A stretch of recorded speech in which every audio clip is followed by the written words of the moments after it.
फिर सभाध्यक्षादि लोग अग्नि आदि पदार्थों से कैसे उपकार लेवें, इस विषय का उपदेश अगले मंत्र में किया है। भावार्थ, सभाध्यक्षादि राजपुरुषों को चाहिए कि होता आदि विद्वान लोग वायु वृष्ट के शोधक हवन के लिए जिस अग्नि को प्रकाशित करते हैं, जिसके कारण ऊपर को प्रकाशित होते और जिसके गुणों को वेद मंत्र कहते हैं, उसी अग्नि को राज्य साधक क्रिया सिद्ध के लिए बढ़ावें। फिर अगले मंत्र में उन्हीं राजपुरुषों के गुणों का उपदेश किया है। भावार्थ, वेदों को जानने वाले उत्तम विद्वानों में मित्रता रखते हुए सभाध्यक्षादि राजपुरुषों को उचित है कि अन्न धन आदि पदार्थों के कोशों को निरंतर भर और प्रसिद्ध डाकुओं के साथ निरंतर युद्ध करने में समर्थ होके प्रजा के लिए बड़े-बड़े सुख देने वाले होवें।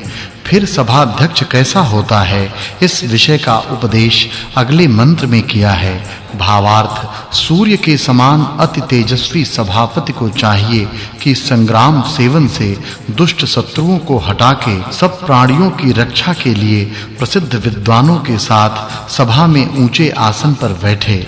फिर वह सभापति कैसा होवे, यह अगले मंत्र में कहा है। भावार्थ, अच्छे गुण कर्म और स्वभाव वाले सभाध्यक्ष राजा को चाहिए कि राज्य की रक्षा नीति और दंड के भय से सब मनुष्यों को पाप से हटा सब शत्रुओं को मार और विद्वानों की सब प्रकार सेवा करके प्रजा में ज्ञान सुख और जीवन बढ़ाने के लिए सब प्राणियों को शुभ गुण युक्त सदा किया करे। फिर उस सभाध्यक्ष राजा से प्रजा और सेना के जन क्या-क्या प्रार्थना करें, इस विषय का उपदेश अगले मंत्र में किया है। भावार्थ, सब मनुष्यों को चाहिए कि सब प्रकार रक्षा के लिए सर्वरक्षक धर्मोन्नत की इच्छा करने वाले सभाध्यक्ष की सर्वदा प्रार्थना करे और अपने आप भी दुष्ट स्वभाव वाले मनुष्य आदि प्राणियों से और सब पापों से मन वाणी और शरीर से दूर रहे, क्योंकि रहने के बिना कोई मनुष्य सर्वदा सुखी नहीं रह सकता। फिर अगले मंत्र में उसी सभाध्यक्ष का उपदेश किया है। भावार्थ, इस मंत्र में उपमा अलंकार है। सेनाध्यक्षादि लोग जैसे लोहे के घन से लोहे और पाषाण आदिकों को तोड़ते हैं, वैसे ही अधर्मी दुष्ट शत्रुओं के अंगों को छिन्न भिन्न कर दिन रात धर्मात्मा प्रजाजनों के पालन में तत्पर हों, जिससे शत्रुजन इन प्रजाओं को दुख देने में समर्थ न हो सकें। फिर इन सभाध्यक्षादि राजपुरुषों के गुण अग्नि के दृष्टांत से अगले मंत्र में कहे हैं। भावार्थ, इस मंत्र में वाचक् लुप्तोपमा अलंकार है। जैसे यह भौतिक अग्नि विद्वानों द्वारा ग्रहण किया हुआ उनके लिए बल पराक्रम और सौभाग्य को देकर शिल्प विद्या में प्रवीण और उनके मित्रों की सदा रक्षा करता है, वैसे ही प्रजा और सेना के भद्र पुरुषों से प्रार्थना किया हुआ यह सभाध्यक्ष राजा उनके लिए बल पराक्रम उत्साह और ऐश्वर्य का सामर्थ्य देकर युद्ध विद्या में प्रवीण और उनके मित्रों को सब प्रकार पाले। सब मनुष्य सभाध्यक्ष से मिलके दुष्टों को कैसे मारें, इस विषय का उपदेश अगले मंत्र में किया है। भावार्थ, सब धार्मिक पुरुषों को चाहिए कि तेजस्वी सभाध्यक्ष राजा के साथ मिलके वेग से अन्य पदार्थों को हरने खोटे स्वभाव युक्त और अपने विजय की इच्छा करने वाले डाकुओं को बुला उनके पर्वतादि एकांत स्थानों में बने हुए घरों को गिराकर और उनको बांध के कैद में रखे। फिर उन राजपुरुषों का सहायक जगदीश्वर कैसा है, इस विषय का उपदेश अगले मंत्र में किया है। भावार्थ, सबके पूजने योग्य परमात्मा के कृपा कटाक्ष से प्रजा की रक्षा के लिए राजा के अधिकारी सब मनुष्यों के योग्य है कि सत्य व्यवहार की प्रसिद्ध से धर्मात्माओं को आनंद और दुष्टों को ताड़ना देवे। अब उस सभापति के प्रति क्या-क्या उपदेश करे, इस विषय का उपदेश अगले मंत्र में किया है। भावार्थ सभाध्यक्ष आदि राजपुरुषों और प्रजा के मनुष्यों को चाहिए कि जिस प्रकार अग्नि आदि पदार्थ वन आदि को भस्म कर देते हैं वैसे दुख देने वाले शत्रु जनों के विनाश करें। इस प्रकार प्रयत्नों द्वारा सदा प्रजा रक्षण करते रहें। इस सूक्त में सबकी रक्षा करने वाले परमेश्वर तथा दूत के दृष्टांत से भौतिक अग्नि के गुणों का वर्णन, दूत के गुणों का उपदेश, अग्नि के दृष्टांत से राजपुरुषों के गुणों का वर्णन, सभापति का कृत्य, सभापति होने के अधिकारी का कथन, अग्नि आदि पदार्थों से उपयोग लेने की रीति, मनुष्यों की सभापति से प्रार्थना, सब मनुष्यों को सभाध्यक्ष के साथ मिलके दुष्टों का मारना और राजपुरुषों के सहायक जगदीश्वर के उपदेश से इस सुक्त के अर्थ की पूर्व सुक्त के अर्थ के साथ संगति जाननी चाहिए। यह 36वां सुक्त और 11वां वर्ग समाप्त हुआ। अब 37वें सुक्त का आरंभ है।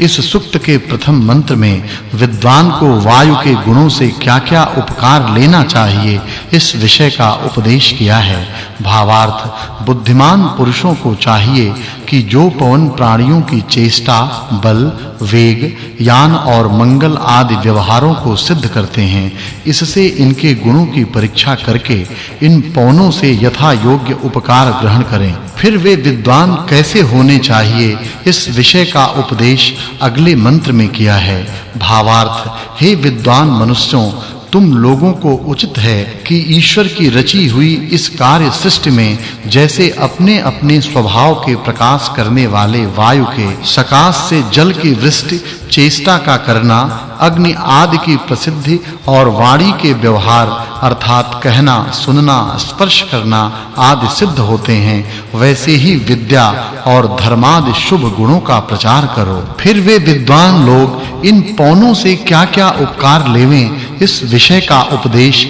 अगले मंत्र में किया है। भावार्थ इस मंत्र में उपमा अलंकार है। पदार्थ विद्या की इच्छा करने वाले विद्वानों को चाहिए कि मनुष्य आदि प्राणी जितने कर्म करते हैं उन सबके हेतु पवन हैं। जो वायु न हो तो कोई मनुष्य कुछ भी कर्म करने में समर्थ न हो सके और दूर स्थित मनुष्य से उच्चारण किए हुए शब्द निकट के उच्चारण के समान वायु की चेष्टा के बिना कोई भी कह वा सुन न सके और मनुष्य मार्ग में चलने आदि जितने बल व पराक्रम युक्त कर्म करते हैं वे सब वायु ही के योग से होते हैं। इससे यह सिद्ध है कि वायु के बिना कोई नेत्र के चलाने को समर्थ नहीं हो सकता। इसलिए इसके शुभ गुणों की खोज सर्वदा किया करें। फिर वे विद्वान लोग वायु से किस-किस प्रयोजन के लिए क्या-क्या करें इस विषय का उपदेश अगले मंत्र में किया है। भावार्थ विद्वान मनुष्यों को चाहिए